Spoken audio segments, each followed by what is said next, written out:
E dando continuidade a esse Nova Day, a esse primeiro Nova Day sobre a Copa, nós vamos agora passar ao tradicional debate com os nossos convidados. As pessoas aqui presentes podem participar levantando a mão, que nós levaremos o microfone, e quem nos assiste pela internet também pode participar enviando suas perguntas ou comentários pelo chat do site ou pelo Twitter com a hashtag InovaDay. Com a palavra, Edvar Gert. Obrigado, Flávio. Queria agradecer ao João Alberto pela brilhante apresentação, a Raquel, né, por trazer aqui o que está acontecendo no Estado. Às vezes a gente tem muito mais uma ideia do lado de fora do Estado do que de dentro, ou seja, a gente, quando se comunica, nem sempre se comunica mais dentro do Estado, e essa é uma oportunidade que eu achei que foi muito legal você trazer essa experiência, tá certo? A gente pode abrir para as questões. Alguém tem alguma questão a colocar? Se não tiver, eu tenho uma aqui, enquanto vocês dão uma... Tem uma curiosidade, não sei se eu acho que a Raquel... Eu me levanto. Meu nome é Neide Hanna, eu trabalho na Secretaria de Planejamento e Desenvolvimento Regional. Eu queria saber da Raquel se vocês fizeram cenários, previsões de ingresso de turistas em São Paulo e se vocês têm alguma noção de quantidade e um pouco de distribuição disso, se é pelo interior, pela orla, pela cidade, como é que isso, se vocês têm uma ideia disso. Não sei se isso interessa a todos, mas interessa particularmente. Isso interessa muito para o planejamento de mobilidade. A circulação, né, qual é a origem desses torcedores para a gente planejar bem a circulação deles na cidade. A gente tem um dado que foi compartilhado pelo Ministério do Esporte na última reunião, a gente não pode detalhá-lo, é uma parcial, mas que mostra que cerca de 75% dos ingressos dos jogos em São Paulo serão utilizados pelos paulistas e paulistanos.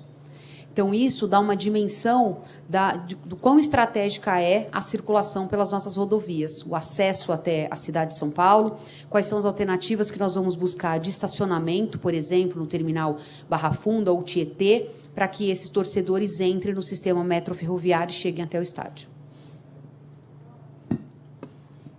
Eu gostaria de fazer algumas perguntas aqui. Uma delas é assim, eu sou usuário de transporte coletivo em São Paulo.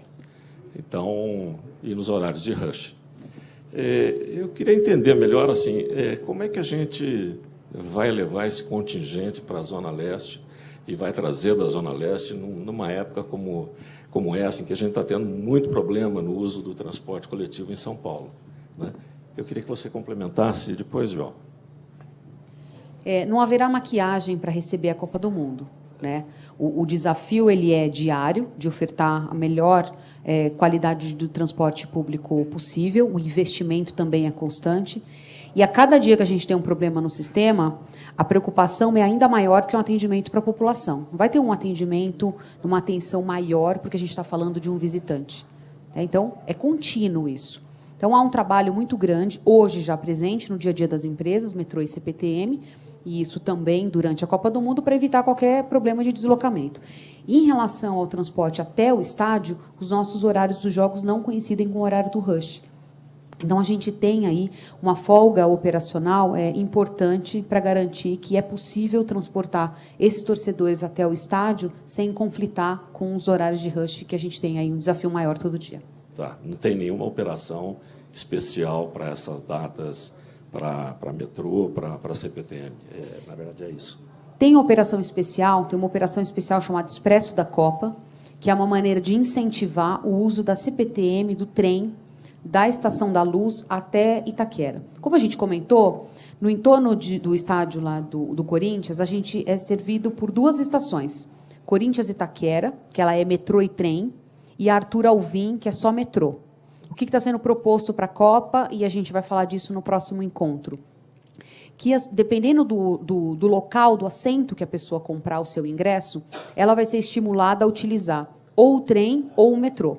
Tá? Se ela for de metrô, ela vai ser orientada a desembarcar na estação Arthur Alvim e caminhar até o estádio. Dependendo do local que ela comprar o seu assento, ela vai ser estimulada a ir de trem da CPTM, que aí chega faz um outro caminho. Isso ajuda a ter uma divisão do número total de torcedores no sistema. E a CPTM também está criando o Expresso da Copa, que é um serviço diferenciado, numa operação especial, estimulada 2, 3 horas antes da partida, e aí você vai da Estação da Luz, no centro da cidade, até Itaquera, em menos de 20 minutos, sem as 2 paradas intermediárias que hoje esse trem faz. Eu queria colocar uma outra questão. Viola, pela sua apresentação, fica claro que a gente pouco investe do nosso tempo em planejamento. E me parece que é a coroação do jeitinho brasileiro essa Copa, ou seja, esse momento aqui a gente investiu muito pouco em planejamento, estamos agora com os sinais amarelos aí, alguns sinais vermelhos. Eu queria assim que tanto você e depois a Raquel comentassem do ponto de vista do gestor. Que lição a gente tira na gestão de grandes eventos, de mega eventos como uma Copa, uma Olimpíada, ou seja, o que a gente pode extrair disso aqui para as Olimpíadas, por exemplo, em 16 no Rio de Janeiro? O que a gente podia falar para o Putin fazer em 18, ou seja, quais são as cautelas que ele deveria ter? Bem, a primeira parte é fácil, a segunda é mais difícil. A primeira parte, eu queria falar uma coisa que eu acho que é importante aqui. Nós vivemos mais de 20 anos num período de alta inflação, né? Inflação chegando a mais de 1000% ao ano.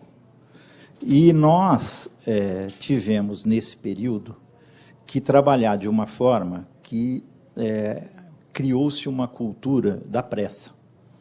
Então, era assim, se você vai fazer um prédio, numa inflação de 30% ao mês, você tem que correr com isso, e aí era melhor fazer o projeto junto. Por quê? Você faz o projeto da infraestrutura, enquanto ele executa a infraestrutura, você detalha a superestrutura, enquanto ele faz a superestrutura, você detalha o acabamento, e assim ia. Porque era difícil dimensionar o custo que você teria para aquele empreendimento. Então, tanto é que as empreiteiras sempre passaram, até por outros motivos também, vieram depois, mas tinha essa prática de se fazer o projeto junto. O que, num clima de estabilidade, isso é inaceitável, porque você acaba não tendo noção do que você vai extrapolar, principalmente na contratação pública. Então, acho que esse é um aspecto crítico da nossa atual cultura, que a gente herda de um período muito grande de falta de estabilidade na economia, que criou várias rotinas e processos dentro das contratações públicas. E a segunda rotina é a rotina política, eleitoral. Como o país não tem metas, não tem projetos de longo prazo que devem ser seguidos, não há procedimentos que amarrem, então a política, qualquer administrador, ele quer sempre iniciar aquilo que ele vai concluir, né? Então, a obra tem que caber, planejamento, projeto e a obra tem que caber no espaço que ele tem, né? Porque aquilo é o produto dele. Então, essa outra cultura que nos outros países há muito tempo não existe, né, aqui nós temos arraigado, né? Então, essas duas coisas eu acho que são fundamentais nessa falta de planejamento que todo mundo fala. Agora, qual é a lição que fica? É muito difícil aferir como é que vai ser o pós, né? A gente sempre falava, bom, vamos pensar o Brasil de 2015, nós não queremos saber o Brasil de 2014.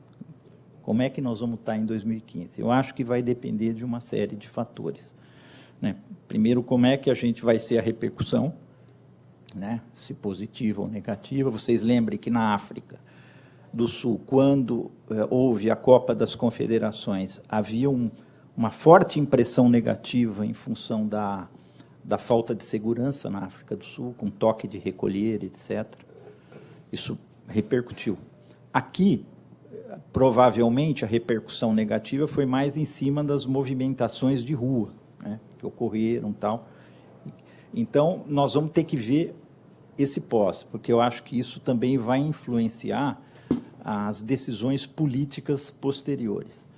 Mas eu tenho muita expectativa, e eu acho que a lição que devia ser temos que mudar a forma e alguns procedimentos na gestão pública que possibilite nós sairmos dessas amarras, né, de marcos, ou na parte política, nesses pequenos espaços, e nos livrar desse passado. Quer dizer, quem executa obra pública não pode executar projeto. Isso é fundamental, mas a lei permite, né? Entende? Porque é uma herança anterior. Então, essas coisas têm que mudar. Acho que eu destacaria como lição aprendida a questão do diálogo. Eu acho que a gente tinha que ter ampliado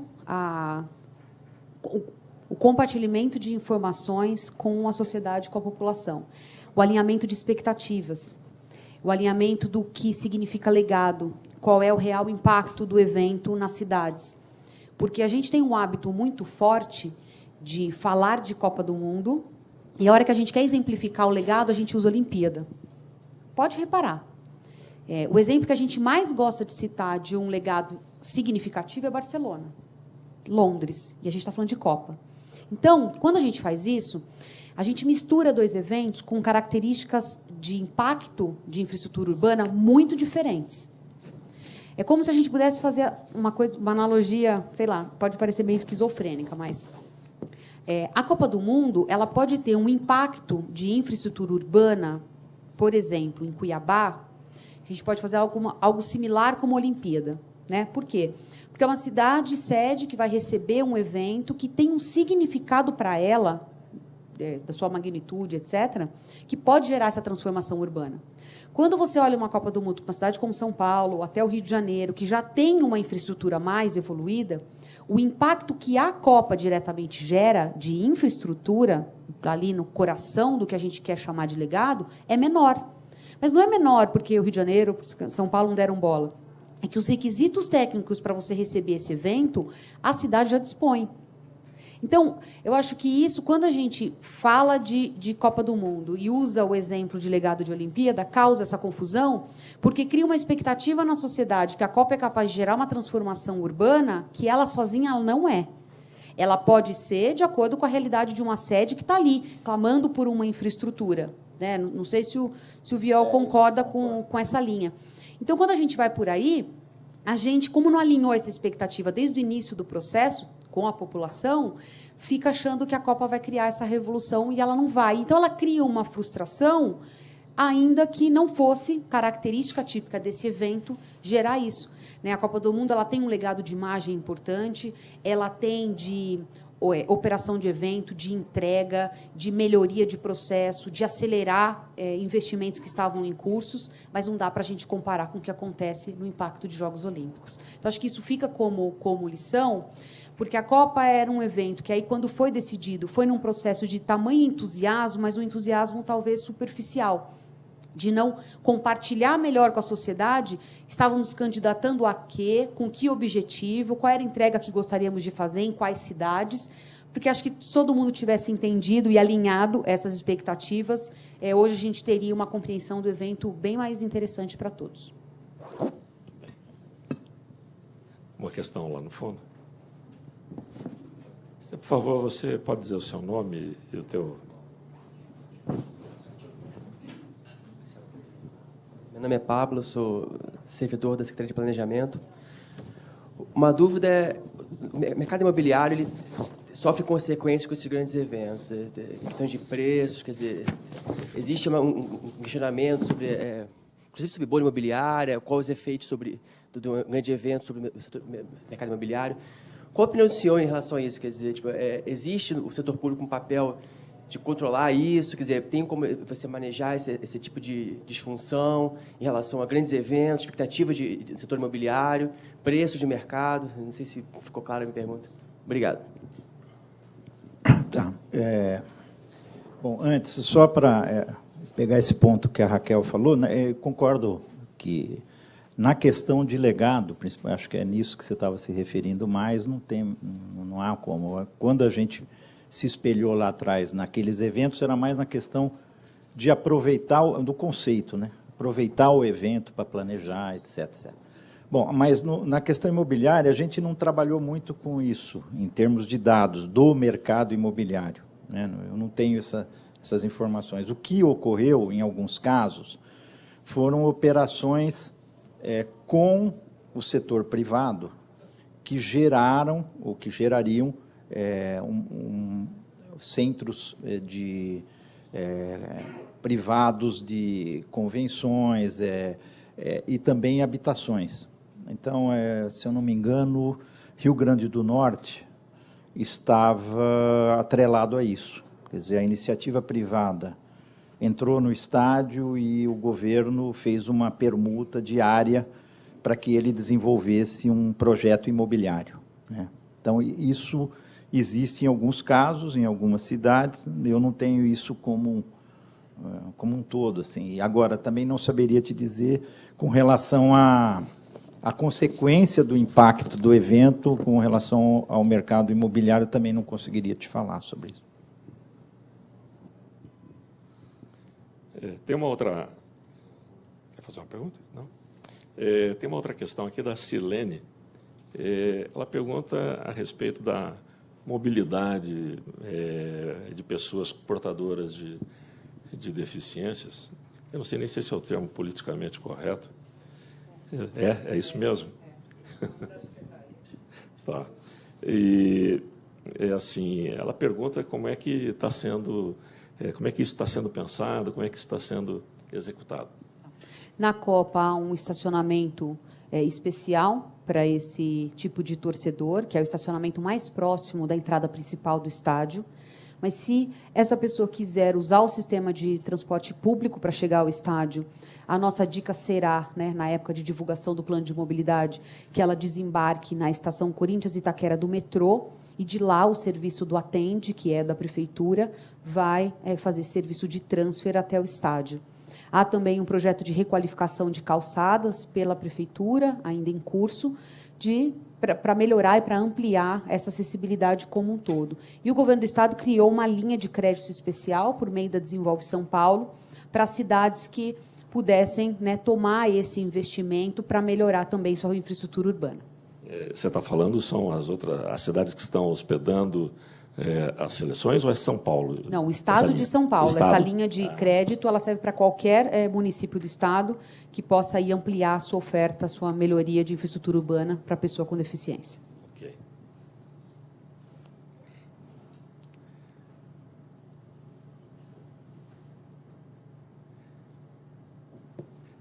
Tem uma questão aqui da Cléa Heloísa, que ela pergunta como compatibilizar políticas de segurança pública com a crise de violência entre torcedores dentro e fora dos estádios.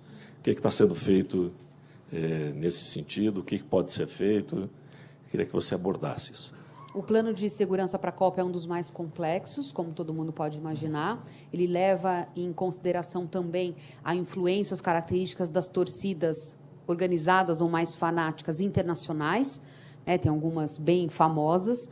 Então, há um serviço de inteligência envolvido, existe, liderado pelo Ministério da Justiça, uma Secretaria Extraordinária de Grandes Eventos, cuja sigla é SEGE, e há um trabalho conjunto. Então, Polícia Federal, Polícia Militar, Civil, Polícia Internacional, num esforço conjunto para desenhar esse plano de segurança, levando em consideração já características de evento, que aí entra a questão de atentado, terrorismo, enfim, aspectos de um plano de segurança que não são tão habituais para o plano de segurança nacional, incluindo o nosso cotidiano.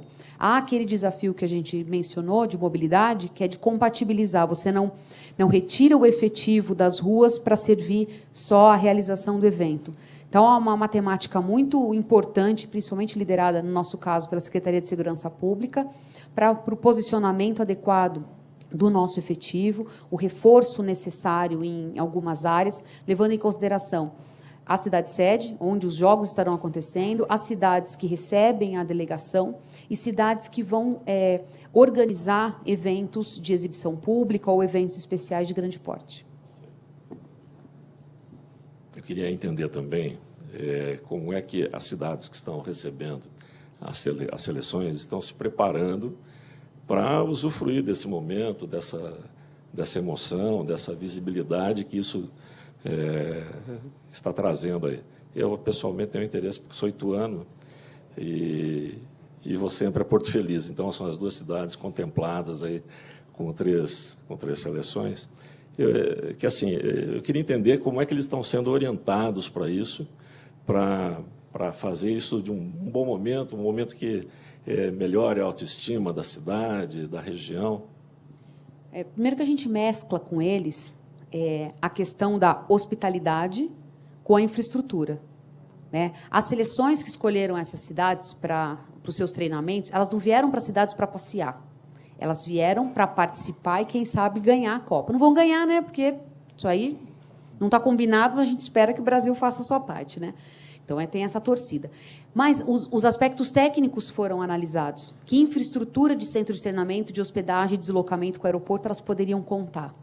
E aí entra com a parte do bem receber, e as cidades estão muito entusiasmadas com isso, que é essa possibilidade de promoção dos seus atrativos.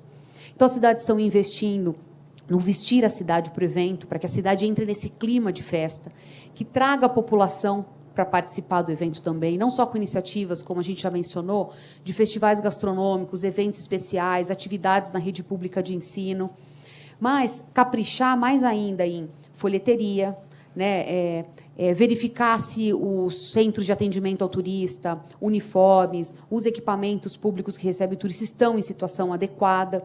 Então, a Copa ela acabou gerando aí também um senso de urgência, de oportunidade nas cidades, para que elas aprimorassem os seus atrativos turísticos para bem receber. Criou uma data mais especial para falar, olha, é agora a hora da gente mostrar o que a gente tem para oferecer. Alguma questão? Eu tenho uma curiosidade também, que se pegar, quando a gente olha a estrutura do Estado, a forma como o Estado gere, o Estado é bem hierarquizado, bem segmentado, e o planejamento de um evento com essa característica envolve conversar com diversas secretarias, diversas empresas, e, além disso, a complexidade de falar com a iniciativa privada. Como é que isso ocorreu? Como é que isso poderia ter melhor ocorrido? Eu queria que você abordasse. Eu queria que você comentasse logo após. Né? Esse diálogo ele começa sempre com uma análise técnica de demanda, né? Então, acho que vale a pena falar dessa alteração da Zona Sul para a Zona Leste. Quando o estádio teve essa alteração, e a solução, então, encontrada na Zona Leste, a primeira reunião ela é de diagnóstico. Qual é a infraestrutura que aquela região oferece e se ela é capaz de suportar a demanda do evento. Então, só para vocês terem uma ideia, a FIFA recomenda que um estádio com capacidade de 60 mil lugares, ela ofereça um transporte de massa de alta capacidade com até 100 mil passageiros, 50 mil passageiros hora sentido. Tá? Ou você teria que ter lá 10 mil vagas de estacionamento para suprir isso, então, pelo sistema viário, os torcedores chegariam até lá. Quando a gente olha e faz esse diagnóstico da região de Itaquera, somando Arthur Alvim com Corinthians e Itaquera, ela já tinha, na época da candidatura, uma capacidade de 84 mil passageiros hora sentido. Então, esse é um dado muito importante para a tomada de decisão, na hora do planejamento e tudo, que você não tem que ampliar a oferta de transporte para atender a Copa. Você tem que ampliar a oferta de transporte, porque todo dia aquela região demanda isso. Mas foi identificado naquela situação que você tinha uma intervenção viária como uma oportunidade de investimento.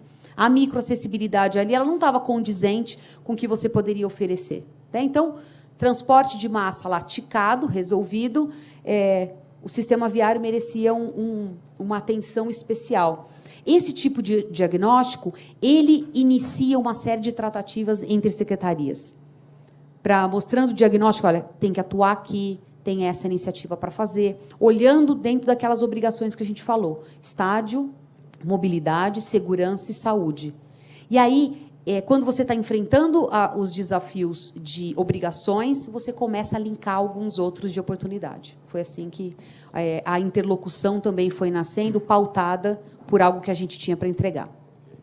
Bem, na relação aí com a área pública, né, nosso setor, vamos dizer assim, ele participou muito dos estádios, né, os escritórios de arquitetura que projetaram os estádios, uma maior parte são brasileiros, em alguns casos são estrangeiros, né, ou através de consórcios, etc. Eu acho que a iniciativa privada participou mais pesado com a área pública, em alguns casos bem significativos, através das parcerias público-privadas ou concessões, né, que teve parceria público-privada também em estádio, como teve concessões de aeroportos, e as empresas nossas de consultoria entraram muito nisso também, nesses estudos e etc. Ou seja, houve uma participação, ela é mais difícil de ser dimensionada, visível, aumentou ou não aumentou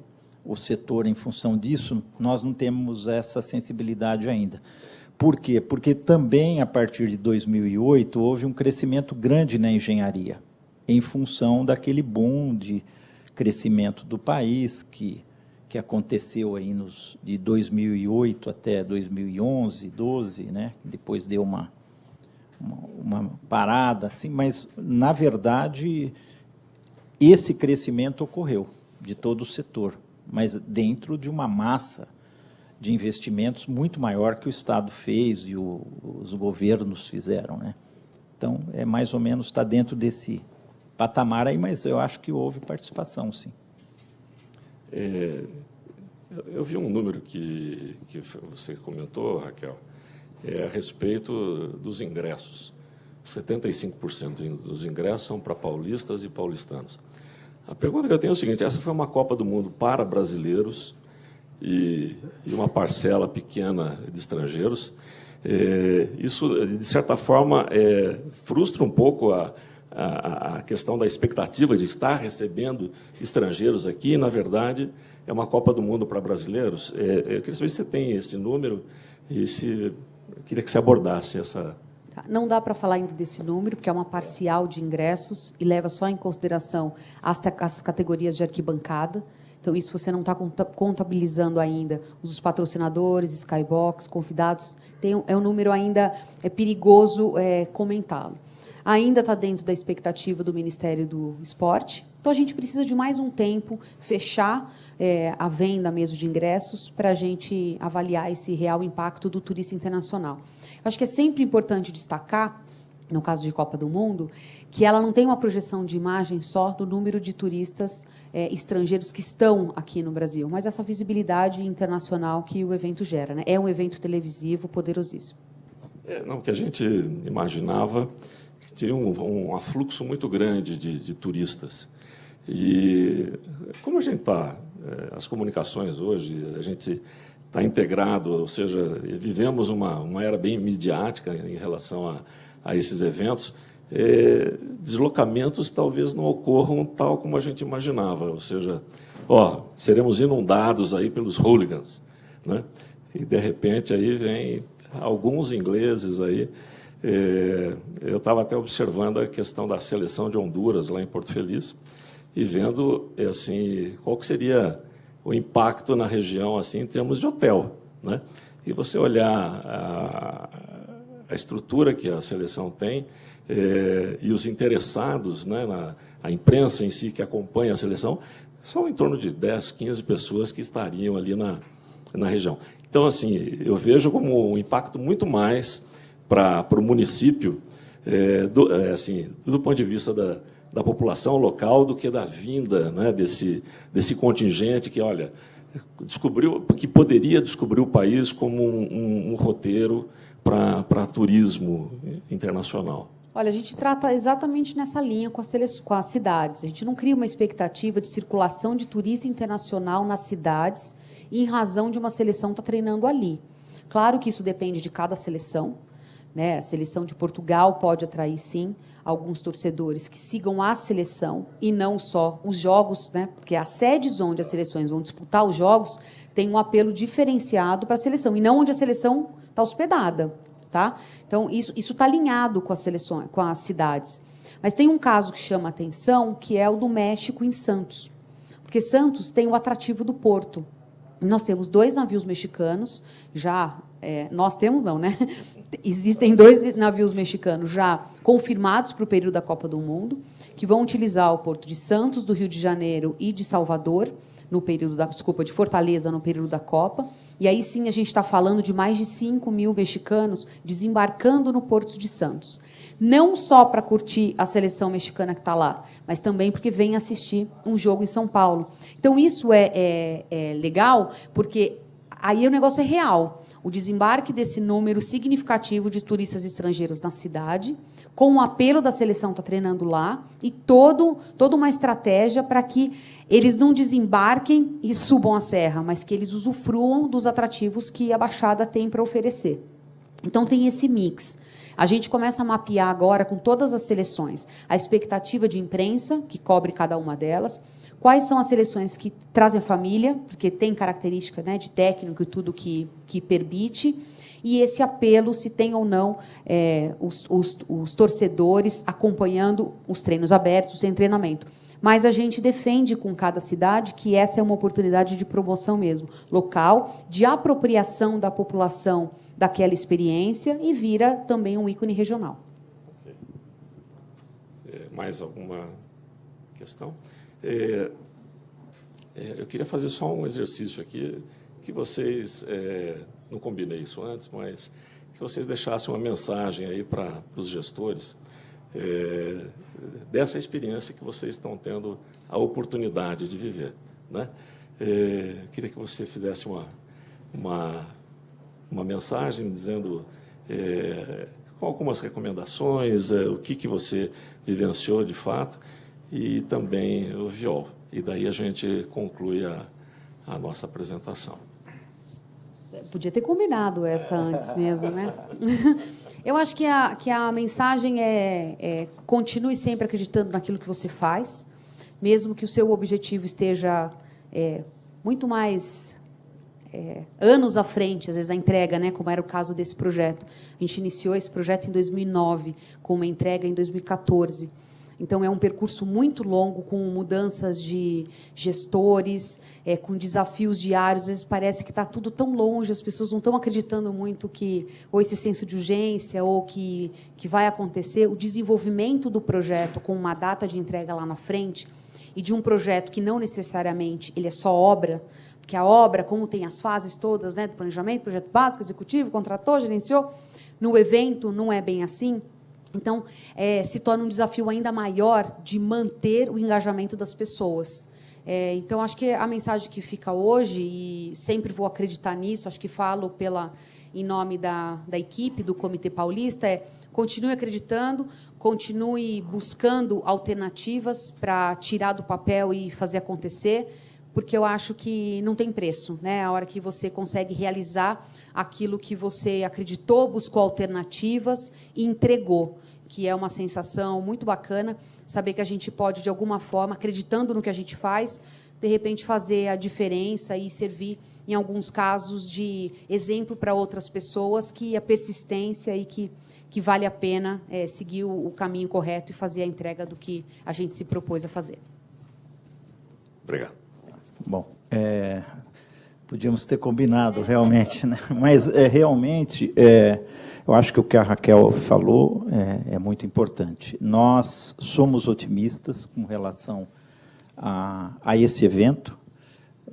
Nós entendemos que devemos continuar lutando por esses princípios pelos quais a gente luta, porque eu acho que achamos que esse é o caminho de mudança que nós precisamos ter para o nosso país, e nós também entendemos que, após este evento de 2014, nós teremos lições muito importantes para tirar na mudança da nossa legislação, na mudança da nossa postura, na comunicação com a sociedade daquilo que é certo e errado e daqueles procedimentos que nós temos que tomar como nação para mudar os nossos rumos.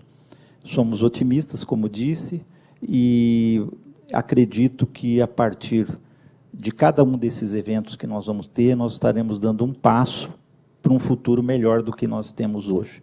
Então, essa é a nossa mensagem. Muito obrigado. Flávio, passo a palavra para você para concluir o evento. Bom, com isso temos o encerramento desse Inova Day. Com isso, vamos encerrar, então, o Inova Day de hoje, ficando a mensagem para todos os servidores e todos os cidadãos que estão nos acompanhando pela internet, que mantenham contato pelo site www.igovsp.net, todas as ações do Inova Day, todas as ações do convênio celebrado entre a Fundap, a Secretaria do Planejamento, a USP, o CEPAM e o SEAD, que geram ações para promover a inovação na gestão pública, especialmente no estado de São Paulo. Então, mantenham contato e nos vemos no próximo mês com mais uma edição do Inova Day. Até lá.